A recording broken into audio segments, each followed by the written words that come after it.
privilege to be here and lead the United Nations system to support Azerbaijan in developing further and achieving sustainable development goals.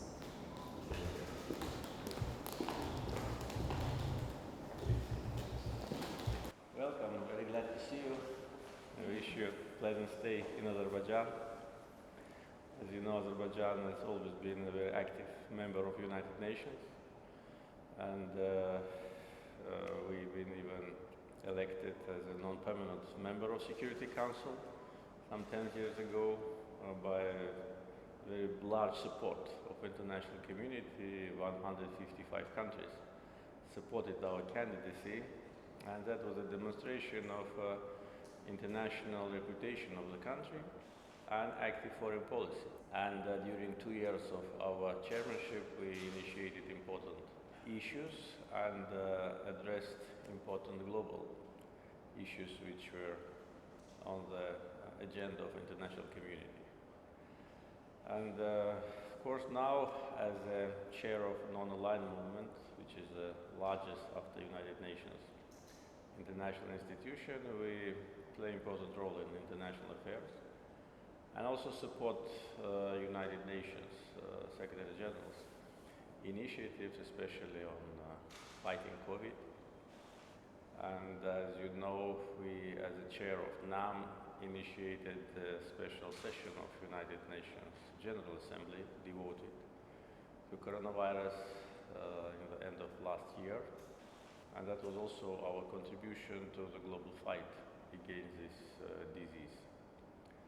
And also, in national capacity, we provided assistance to more than 30 countries, financial and humanitarian, and also shared the vaccines with the countries which needed our support. So this demonstrates our agenda as a responsible member of international community, and within our capacity and our potential, we try to contribute to the cause of peace and security. With the United Nations, our active interaction with institutions started as a result of Armenian aggression, and 1993 was a year where those famous resolutions of Security Council were adopted, which were a very positive step, very promising gesture of support and addressing the Armenian aggression. And the demand for immediate, full, unconditional withdrawal of Armenian troops from our internationally recognized territories was a very important political gesture of Security Council. But unfortunately, these resolutions were not implemented. And as you probably know, many times I personally raise this issue that there is no mechanism of implementation of Security Council resolutions. In one case, they implemented in a short period of time, but in our case, they were not implemented at all by international players. And especially what was of concern and was difficult to understand by Azerbaijani society, that those who adopted those resolutions, 3 out of 5 permanent member states, were the countries which were and still are the co-chairs of the Minsk group of OSCE. So they themselves adopted those resolutions, and they had a mandate to facilitate implementation of these resolutions, but unfortunately 28 years of the Minsk group were the years of lost opportunities. On many occasions I raised the issue of imposing sanctions on Armenia because I thought that that could be the way how to avoid confrontation, avoid war. We wanted to resolve this issue peacefully. And speaking last year at the General Assembly, just several days before the war, I was warning international community that Armenia is preparing for war. That were not just words for the sake of propaganda, that was a realistic analysis of Armenia's behavior in the months prior to the war. And unfortunately, I was right. So, if sanctions were imposed on Armenia on time, if Minsk Group co-chairs, three leading countries of the world, used 5% of their potential to persuade or to force Armenia to withdraw its occupational forces, then the war wouldn't have happened. Therefore, the responsibility for the war not only lies on Armenia, but on those who could not or did not want to force them to comply with international law. Therefore, Azerbaijan implemented these resolutions itself within international law norms.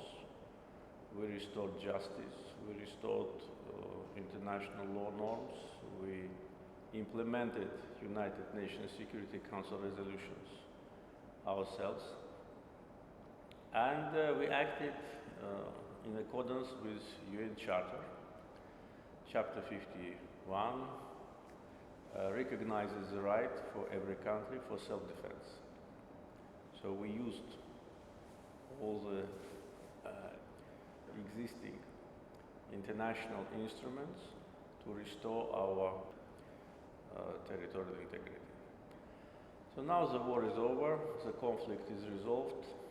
There's how to say, nothing to talk about what happened. We need to look to the future. And of course, our main concern now is the restoration of destroyed territories which are in full devastation. And of course, we count on the future cooperation with United Nations on these issues related to humanitarian situation, issues related to our plans with restoration of the liberated territories, because we'll need more interaction with UN institutions. As you probably know, we also are in contact with UNESCO, and we've been waiting for UNESCO for almost 30 years. And I don't know whether you know it or not. A couple of years ago, last time when we invited UNESCO to come, that was of course the time of occupation, to come and to see what has been done to our territories, because OSCE Minsk Group twice sent a fact-finding mission to the occupied territories, and we've been asking them to send another mission, but they did not. We've been asking UNESCO to come and to see the damage to our historical monuments caused by Armenian aggressors, and they refused. And UNESCO officials were saying that UNESCO is not involved in political issues. But after war was over, we received the signals from UNESCO that they want to come. Of course, we expressed our surprise, because they were not coming for almost 30 years when we've been asking them, and they decided to come after the war.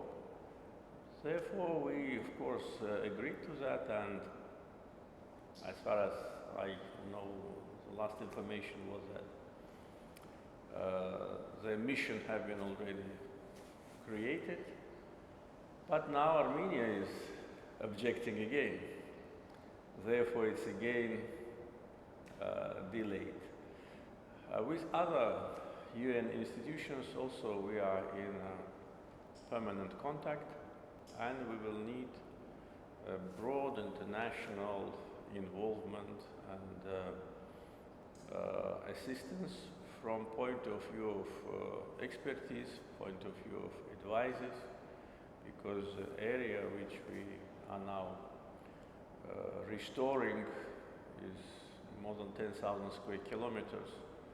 And of course, we are in touch with the UN High Commissioner for Refugees Office, and we are planning to resettle the former refugees as soon as possible, but the main problem is landmines and total devastation.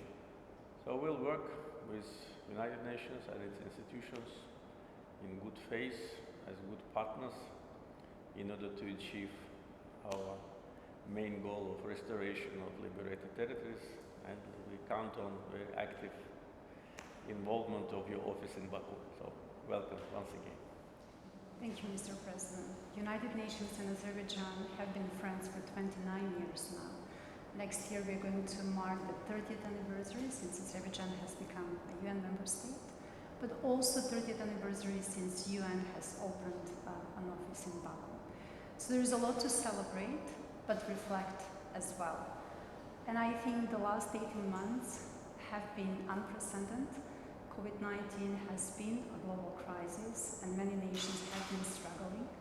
And I want to commend you and the government for developing a very robust national COVID-19 response. But as you have mentioned yourself, this has been a moment where we really had to make sure that there is a renewed commitment to multilateralism and shared responsibility. And we are grateful for your efforts, first to initiate the summit of the non-alignment movement dedicated to a discussion on COVID-19 response, and then to initiate a special session on COVID-19 at the UN General Assembly. Vaccinations rate in Azerbaijan are again one of the most promising within the region, and the UN stands ready to help, as we have already done over the last 18 months. We have managed to support procurement of more than 4 million personal protective equipment items. We have invested in training, together with the government, of health workers, and more than 3,000 beneficiaries went through this training. And there is a public campaign on COVID-19 prevention that has reached more than 1 million people. As you have said, that was not the only challenge that Azerbaijani people had to go through over the last 18 months. And we do hope that the trilateral statement that was signed on 10th of November will be really a springboard for a long-lasting peace development, a new era, both for peace and cooperation in South Caucasus region. From UN side, we supported the government in December to do an assessment in Karabakh region, and we have mobilized immediately $1 million to support Anama with clearance of 6 districts along the former line of contact. We're going to continue to support national capacities for demining, as we do understand that this is a priority. And we also, on UN side, coordinating with both World Bank, EU, and other international partners to have a fund that is going to continue to offer training both for Anama, but ensuring that there is a state-of-the-art in the demining process. We are fully committed to support the efforts for safe and dignity return of IDPs in the region. Moving forward, on 1st of March, we have signed a new cooperation framework, a new pact between the United Nations and Azerbaijan. We're having a very ambitious 4 outcomes to work on in the next 5 years. What we really want to support is inclusive growth, and we want to work with young people to make sure that they have the skills for the job market. We also want to support government initiative for a more greener economy and strengthen the capacity of institutions that are delivering services in the area of health, social protection, education, and justice. And to round that, or to ground that, if you will, is really to support the efforts of the government to ensure that women and girls are empowered in all spheres of lives.